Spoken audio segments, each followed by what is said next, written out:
You're just here to serve, Mom. What else is a retired grandma good for? I thought you'd be available when we needed you. Those words ripped through my chest like a jagged shard. My hand trembled, clutching the phone. The silence on the other end a suffocating weight.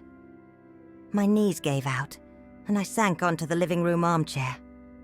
The one I'd chosen with such care when I moved to Chicago, just to be near my only daughter and my grandkids. Stephanie! I tried to speak, but the words withered in my throat. Look, I don't have time for this. If you can't come, I'll manage. Her voice, sharp and cold, cut me off before the click of the line.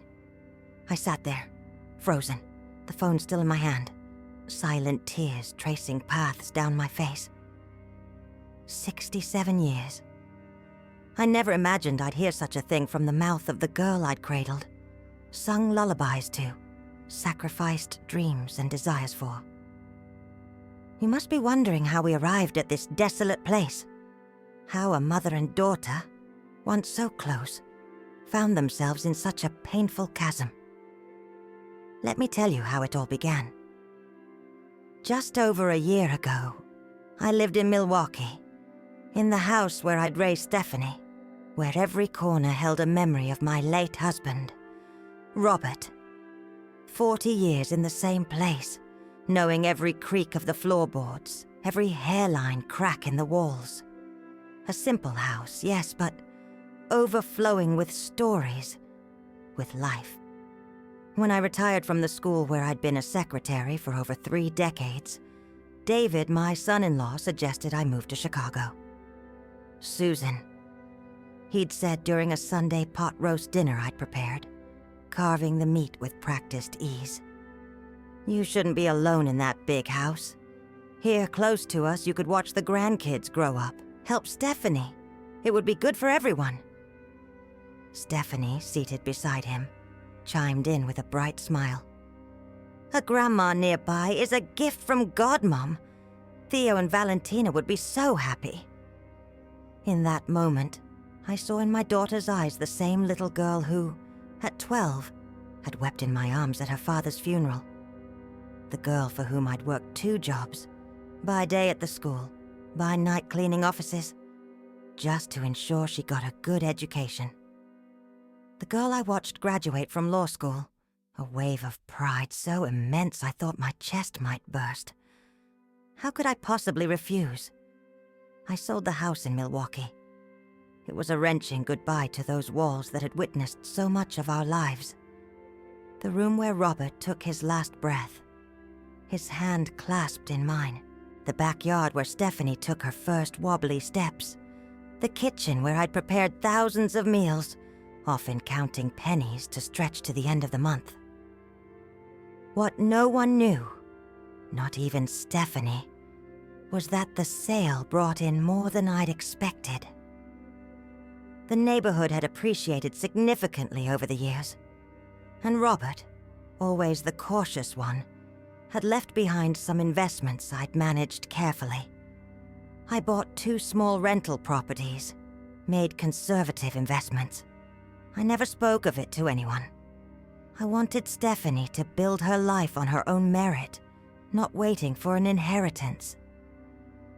I bought a small, comfortable apartment, just 10 minutes from Stephanie's house in Chicago. 1 bedroom, a living room, an open-plan kitchen, and a balcony where my plants thrived. Enough for me, and for the grandkids to visit occasionally. The first few months were pure joy. Theo, with his endlessly curious eyes, always asking about your day and how the world used to be. Valentina, with her fierce hugs and infectious giggle. I picked them up from school 3 times a week, helped with homework, told stories before bed. Sundays meant elaborate lunches. The beef stroganoff Stephanie had loved since childhood. The caramel custard that made David's eyes light up. Mom, you're an angel, Stephanie would say, helping me put away leftovers. I don't know what we'd do without you. I'd smile, feeling useful, loved, an indispensable part of their family. It was everything I'd ever wanted. But gradually, almost imperceptibly, things began to shift. First, it was the small favors. The babysitter cancelled. Could I watch the kids? Of course. Important dinner guests. Could I prepare that special lasagna? My pleasure. The cleaning lady called in sick. Would I mind helping out with the house? Never. Slowly, the requests became more frequent. The thanks, rarer. Stephanie's tone, more demanding. It was no longer, "Mom, could you help us?" But, "Mom, I need you to do this." One afternoon, as I folded the kids' laundry, I overheard Stephanie talking to a friend in the next room. Having my mom nearby was the best decision. We're saving a fortune on childcare and cleaning. She chuckled. And the best part? She practically insists on helping. A cold knot tightened in my chest, but I swallowed it down. Just an unfortunate joke, I told myself.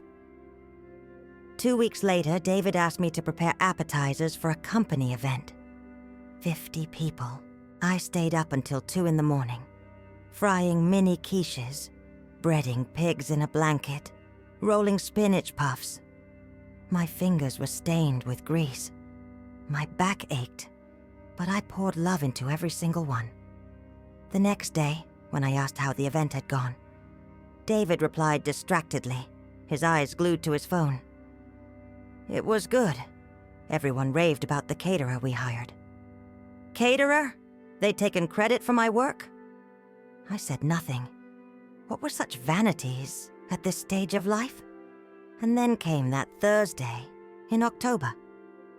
A torrential Chicago downpour, turning streets into rivers.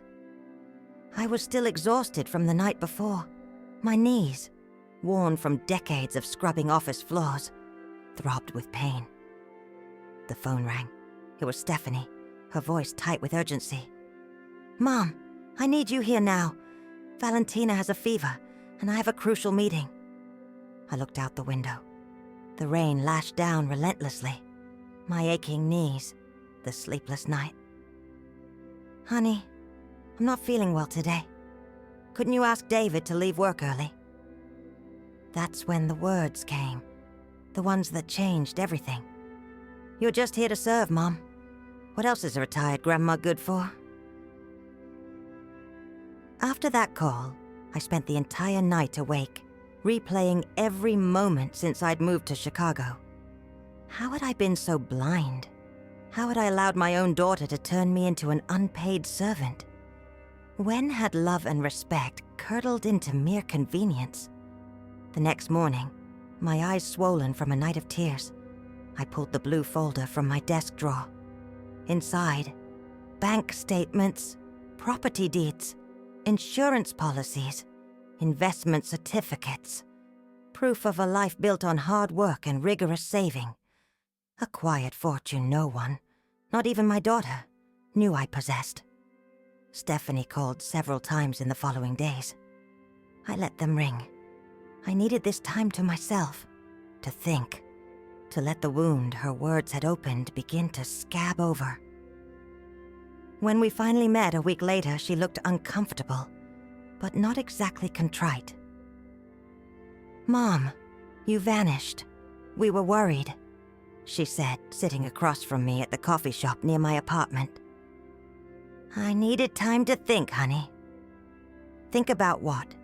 If it's about that day on the phone, you misunderstood. I was stressed with work. You know how it is." I looked at her. Truly looked. I saw the successful, impeccably dressed woman, her nails perfectly manicured. I also saw traces of my Robert in the curve of her jaw, the way she furrowed her brow when defensive. And I saw something else, a person who had grown accustomed to seeing me not as her mother, but as a convenient resource. "I understood perfectly, honey," I replied, my voice calm, steady. "And it made me rethink a lot of things." "What things, Mom? You're acting strange." what I want to do with the rest of my life. She looked genuinely confused, as if the notion of me having desires of my own was an alien concept. What do you mean? I thought you were happy being close to us, with the grandkids. And I am. I love Theo and Valentina more than anything.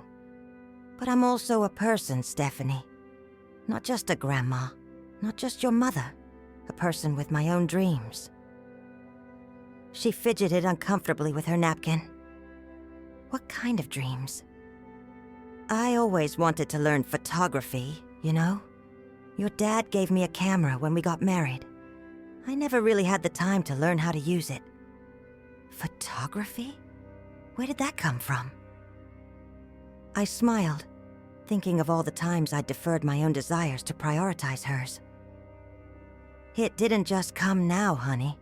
It's always been there. In the days that followed, I made decisions I'd put off for decades. I met with a lawyer, recommended by an old school colleague. I altered my will. A significant portion of my estate, which would shock anyone who knew me only as the retired grandma, would now go to a foundation supporting elderly women facing family abandonment. For Theo and Valentina, I set up educational funds accessible only when they turned 25. For Stephanie and David, only the apartment in Chicago. I also enrolled in a photography class. On the first day, my heart pounded as I walked into the room, feeling out of place among much younger students. But I soon met Beverly, a 70-year-old widow also pursuing a deferred dream, and Charles, a 65-year-old retired professor who'd always wanted to photograph birds. We formed a small group, meeting not just for class but for coffee and photo walks in the park. And I started planning a trip to Europe, the one Robert and I had always dreamed of taking together. Paris, Rome, Barcelona, places I'd only known from photos and movies, but now I'd visit with my own camera in hand. Tonight, 6 months after that painful phone call, we had dinner at Stephanie's house. I didn't cook. She ordered Japanese, something I've never really cared for. But I ate it politely. I noticed her curious gaze when I spoke of my new friends from class, of my travel plans. "You're different, Mom," she commented as we did the dishes, a ritual we'd kept since she was little. I looked at my hands, now marked by age, but recently adorned with a silver ring I'd bought for myself. A small luxury, a quiet symbol of my new phase. I'm being who I always was, sweetie. It's just that now I'm not just here to serve. I saw the confusion in her eyes, perhaps a flicker of dawning comprehension. Was she finally seeing me? Not as a convenient resource, but as a complete woman with desires, dreams, and self-worth? I still don't know. What I do know is that, at 67, I'm finally learning that love, even a mother's love, shouldn't mean erasure. That caring for others doesn't mean neglecting yourself. And as I put away the blue folder at home, holding the secrets of a lifetime of work and saving, I feel a strange peace. Not for the money itself, but for what it represents. Independence, choices, possibilities. Tomorrow I have my first photo exhibit at the Neighborhood Arts Center. Just a few photos, nothing professional, but they are mine. Stephanie doesn't know. I didn't invite her. Maybe one day when our relationship finds a new equilibrium. For now, this moment is mine. And for the first time in many years, that feels more than enough. When Stephanie asked if I was different, as we were doing the dinner dishes, I realized she hadn't truly known me. She'd never seen me whole. I'm being who I always was, sweetie. It's just that now, I'm not just here to serve. She fell silent for a few moments, scrubbing an already clean plate with unnecessary force. Her eyes darted away from mine. You were never just here to serve, Mom. That's silly." But her voice betrayed the uncertainty, as if she was trying to convince herself, not me. That night, I returned to my apartment with a strange feeling in my chest.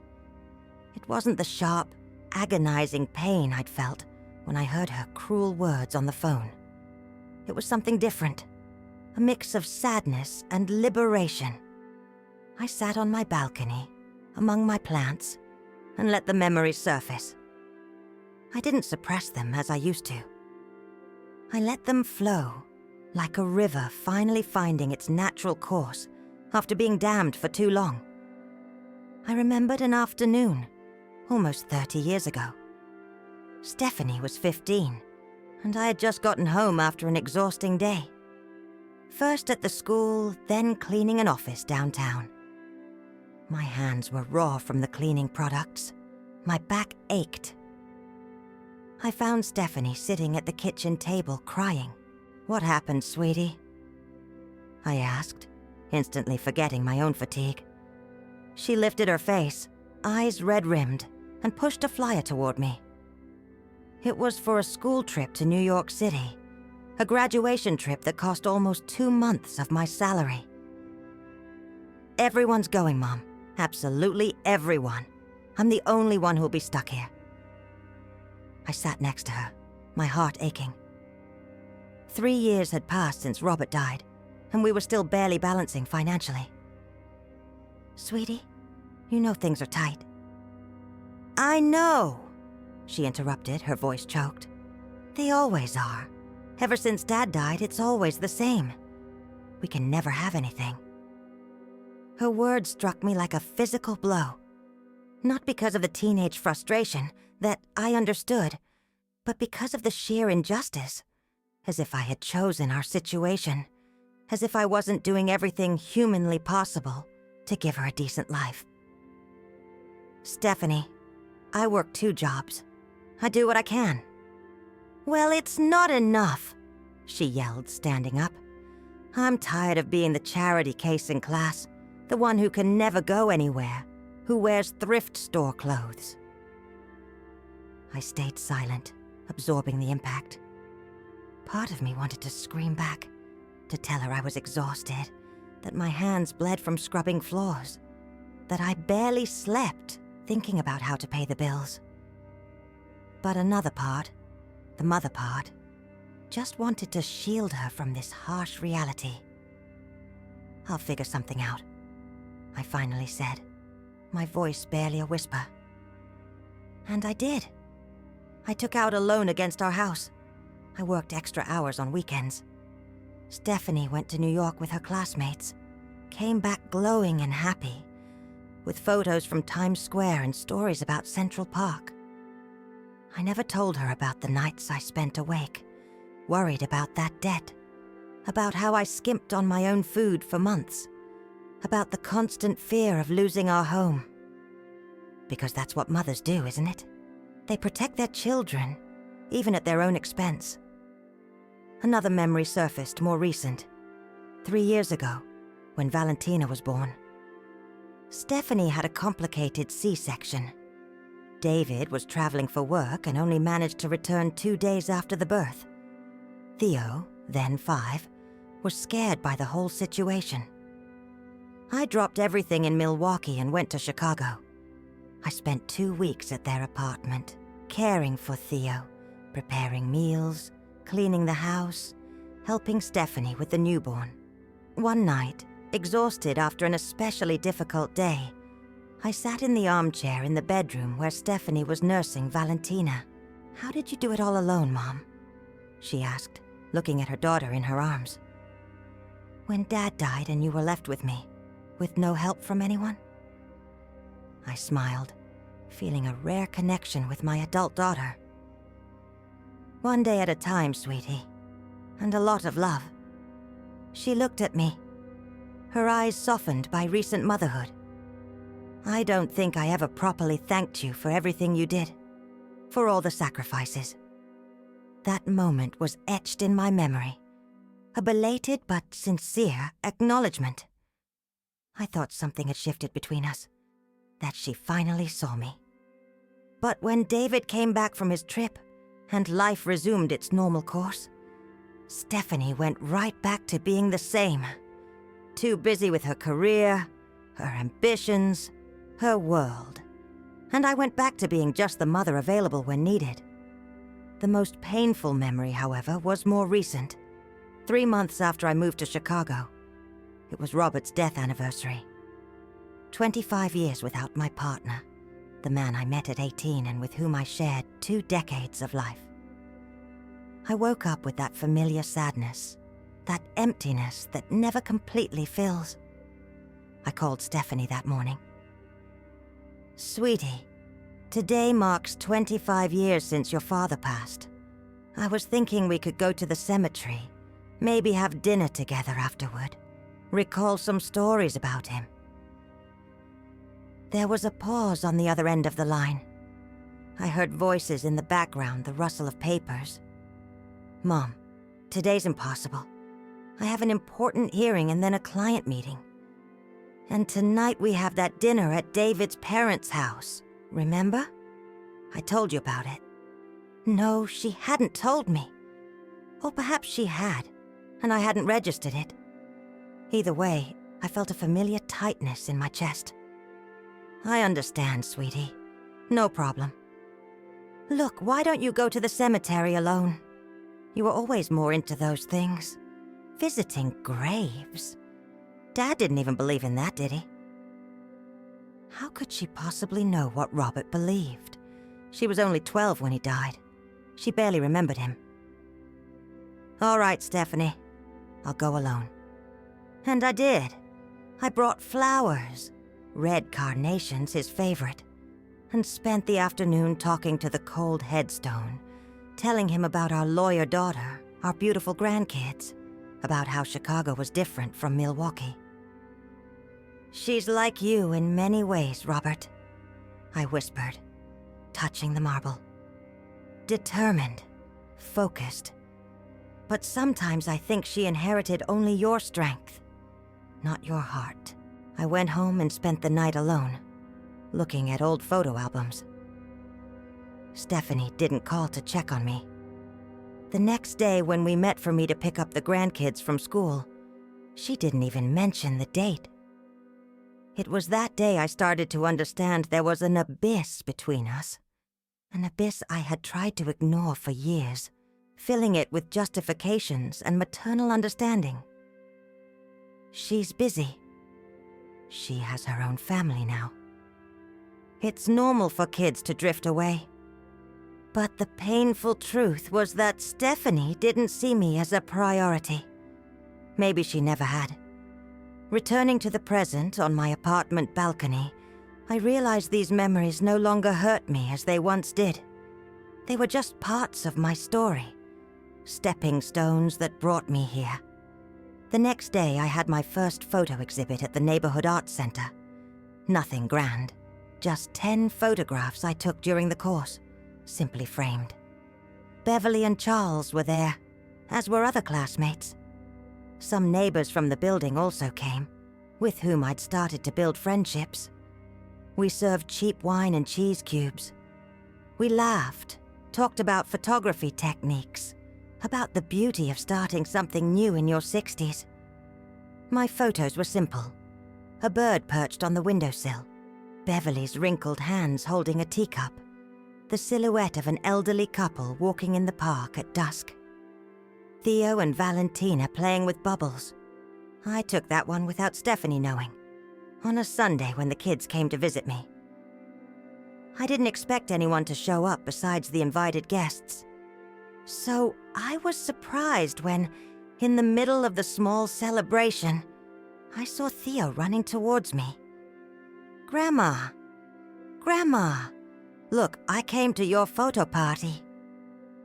I knelt to hug him, confused. That's when I saw Stephanie standing at the entrance of the room, holding Valentina's hand. She looked out of place, like she wasn't sure if she was even welcome. How did you even know about this? I asked when they approached. Your neighbor, Mr. Henderson.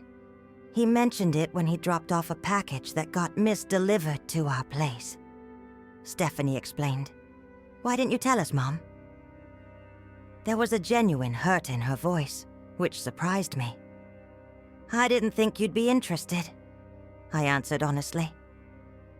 Stephanie looked around at the people chatting animatedly, at my photographs on the walls. I didn't know you had. All this, she gestured vaguely. Friends, interests, this whole life. There's a lot about me you don't know, honey. Yeah, I didn't say it with bitterness, just stating a fact. She nodded slightly as if processing the information. Theo tugged my hand, pointing to his photo with Valentina. Grandma, it's us. We're famous. I laughed and hugged him again. Valentina, always shyer, came closer and touched the frame with her tiny fingers. Pretty, Grandma, she said in her sweet little voice. Stephanie remained silent, observing. There was something different in her gaze. I couldn't quite decipher what. Do you kids want a soda? I asked them. There's some over on the table. While Beverly gently led the grandkids to get drinks, I was left alone with Stephanie. Your photos are really good, Mom, she finally said. I never imagined you had this talent. There are a lot of talents that just lie dormant when you spend your whole life taking care of everyone else, I replied. She lowered her eyes, a slight blush rising on her neck. About that day, on the phone. I never really apologized. What I said was awful. It was. I didn't make it easy for her. I didn't say, it's okay, or it's in the past. Because it wasn't okay, and some words leave scars that don't fade easily. I didn't really mean it, Mom. It was a moment of stress, of frustration. But you said it, Stephanie. And words said in anger usually reveal truths we keep hidden inside. She sighed, running a hand through her hair. A gesture so much like Robert's that I felt a pang in my heart. Maybe I just got used to having you always available. Always ready to help, to fix things, never complaining, never saying no. And that made you forget I'm a person, not a resource. She looked at me, truly looked at me, perhaps for the first time in years. I'm so sorry, Mom. Really. I nodded, accepting her apology, but knowing that a sorry doesn't erase years of behavior. Change would come with time, with actions, not just words. Come on, I said, extending my hand. Let me introduce you to my friends. In the following weeks, I noticed small changes. Stephanie started calling me not just to ask for favors, but to ask about my day, about the photography class. Once she brought the grandkids for a picnic in the park where I used to take photos, showing genuine interest in my new hobby. David, on the other hand, seemed confused by my new stance. When he called, asking me to watch the kids for a weekend because they wanted to travel, I calmly replied, I'm sorry, David, but I already have plans. I'm going to Aspen with my friends from the class.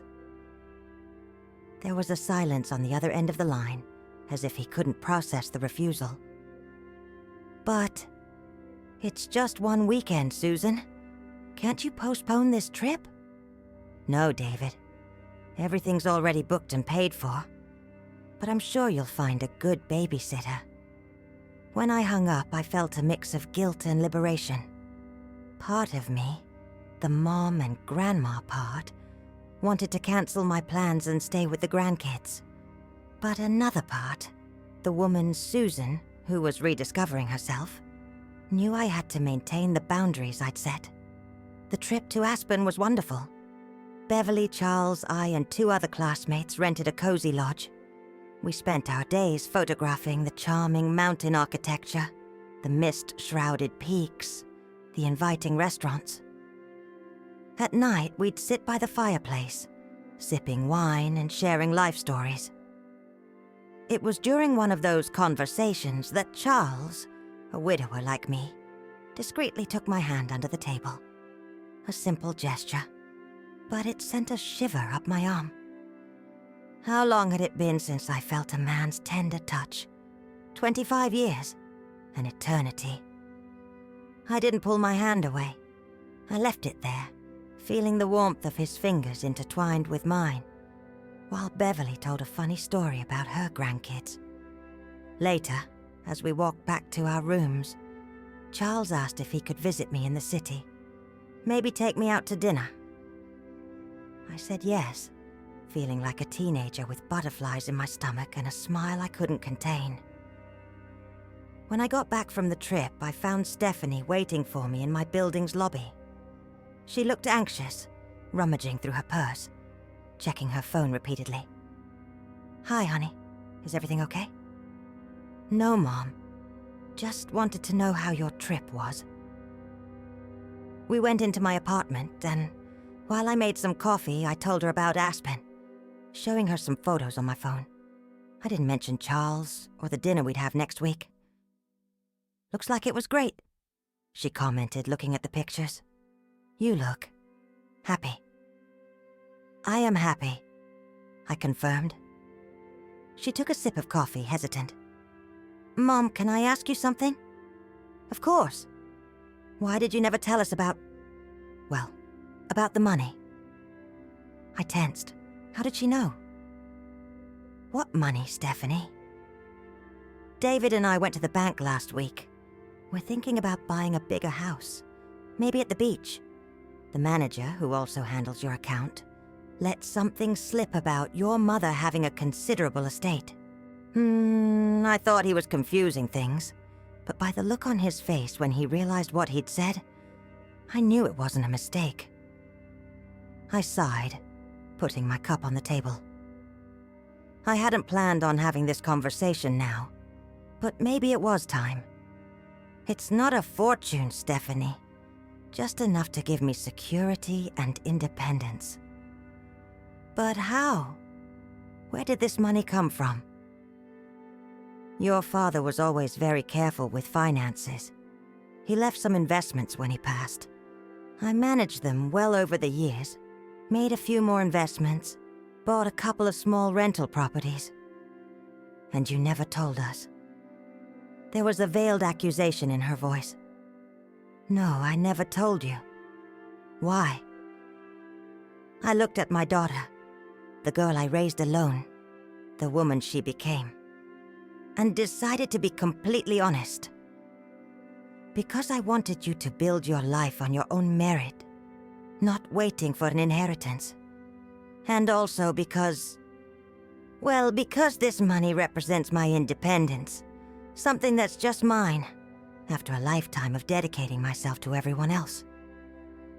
Stephanie was silent, processing my words. "I understand," she finally said. "I guess that makes sense." I took a sip of coffee, watching her over the rim of my cup.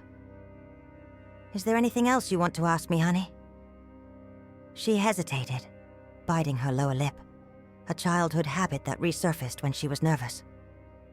You changed your will, didn't you?" So that was it.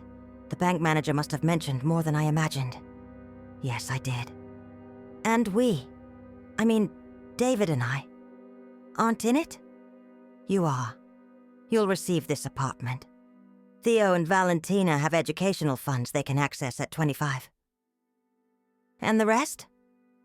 The rest goes to a foundation that supports elderly women who've experienced family abandonment. She blinked, surprised.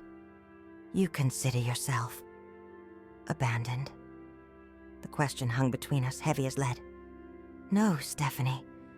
I don't consider myself abandoned, but I did feel used at times. Her eyes filled with tears. Mom, I never meant to. I know you didn't, honey. I'm not saying this to hurt you. I'm just being honest about how I felt. She wiped a tear that was rolling down her face. You have every right to do what you want with your money. I'm not here because of that. I know. It's just that I feel like I'm losing you, somehow. I reached across the table, touching her hand. You're not losing me, Stephanie. You're just getting to know me, the real me, not just the mom who was always available to serve. She nodded, squeezing my hand. I want to get to know that Susan, she said with a small smile. She sounds like quite a woman. 3 months have passed since that conversation. Much has changed. Other things have stayed the same. Stephanie and I are building a new relationship based on mutual respect, not on expectations or obligations. Sometimes she still slips into old habits, making requests as if my time is always at her disposal. But now when I say no, she accepts it without resentment. Charles and I have been going out regularly. Nothing serious yet, just the pleasant company of someone who shares similar interests and respects my space. I introduced him to Stephanie and the grandkids at a Sunday lunch. David seemed uncomfortable. Perhaps the idea of his mother-in-law having a romantic interest was too much for him. But the kids adored Grandma's friend, who knows how to do magic tricks with coins.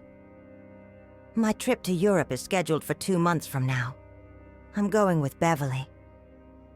Charles decided not to go, as he wants to visit his son in the United States. We'll spend 3 weeks visiting Paris, Rome, and Barcelona.